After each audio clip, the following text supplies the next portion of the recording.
What's going on, everybody?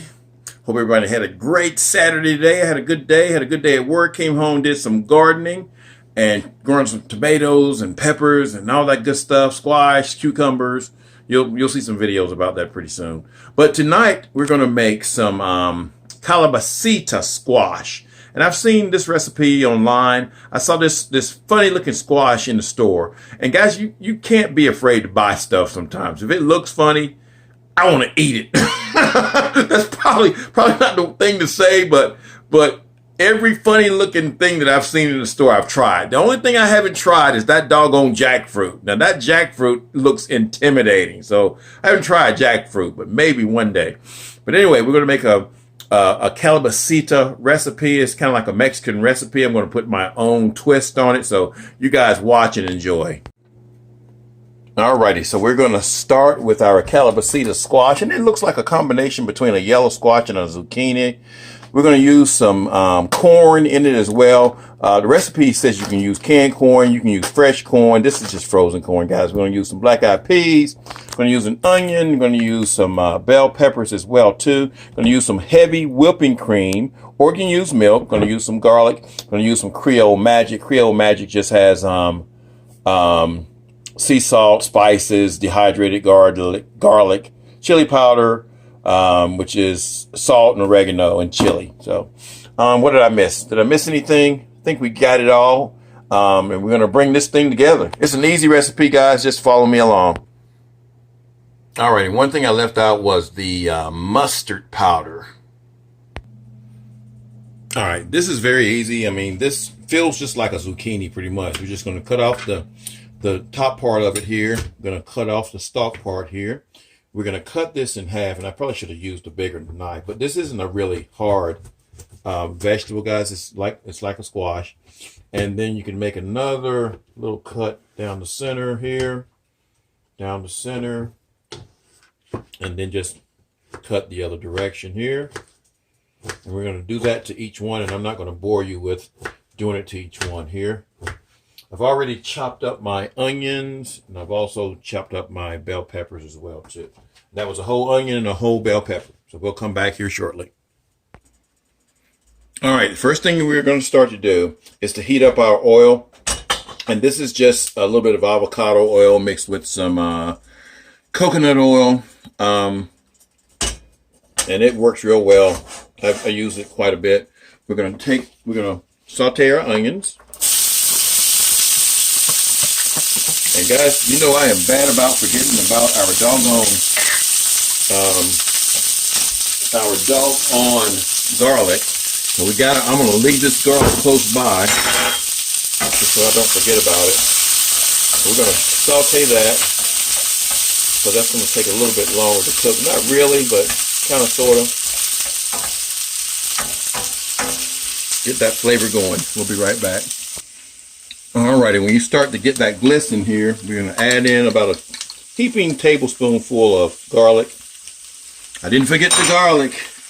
Didn't forget the garlic. Remember that cartoon, Bugs Bunny cartoon? Where the guy's like, but you forgot the gravy. This time I didn't forget the gravy. We're going to add our bell peppers in there. That probably made absolutely no sense to people that are young watching this here. Add our bell peppers in there. Man, it smells so good. Now we're going to add our squash.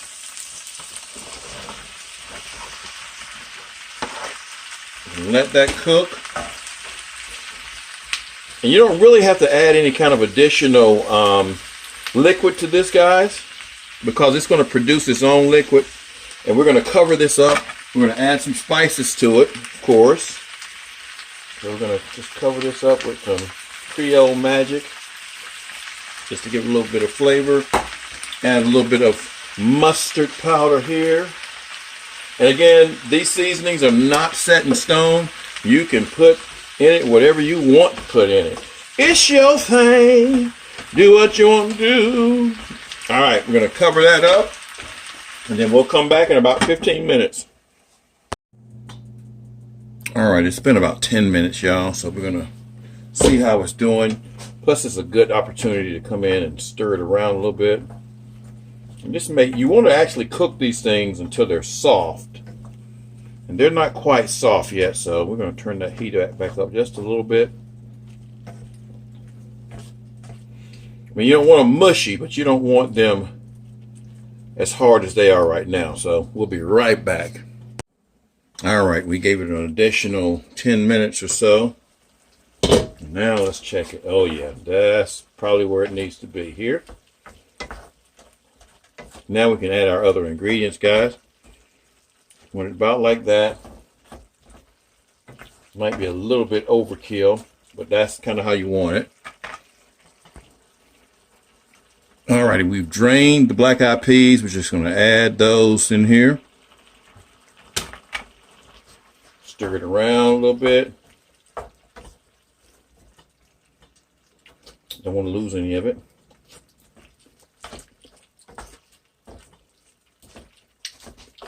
And we're going to do the same thing with the corn. Now again, you can use a can of corn, but I just I cooked my corn, and it's been cooking for about 30 minutes, so it should be done.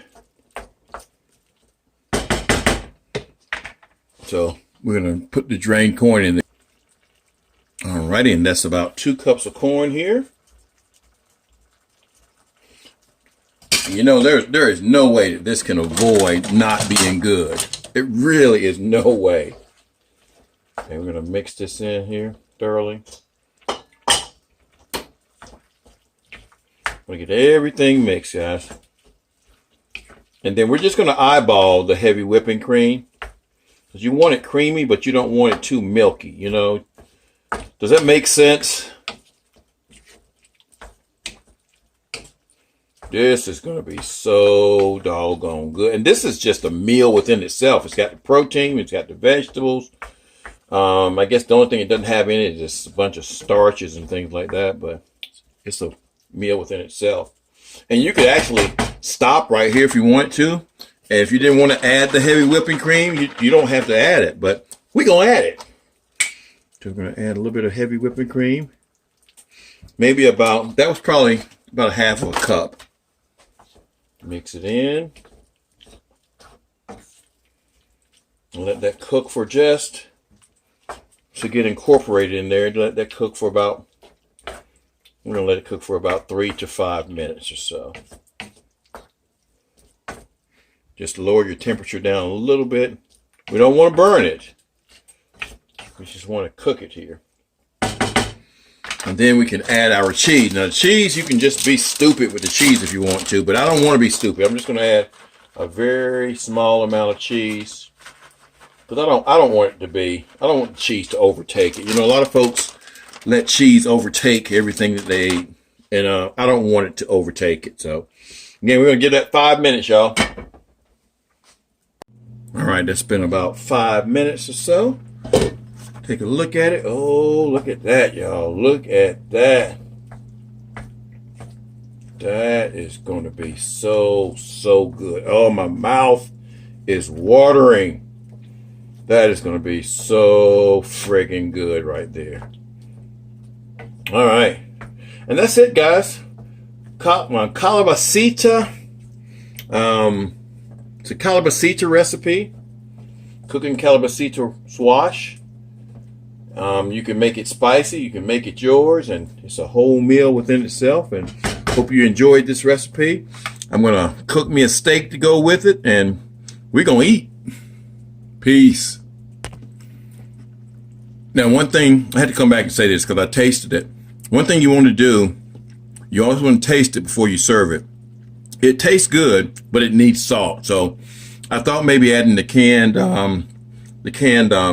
black-eyed peas would give it the extra salt, but I forgot I poured off the liquid that the black-eyed peas is in, so didn't give it extra salt. So you might want to add some salt to it, but do it to your taste. Peace.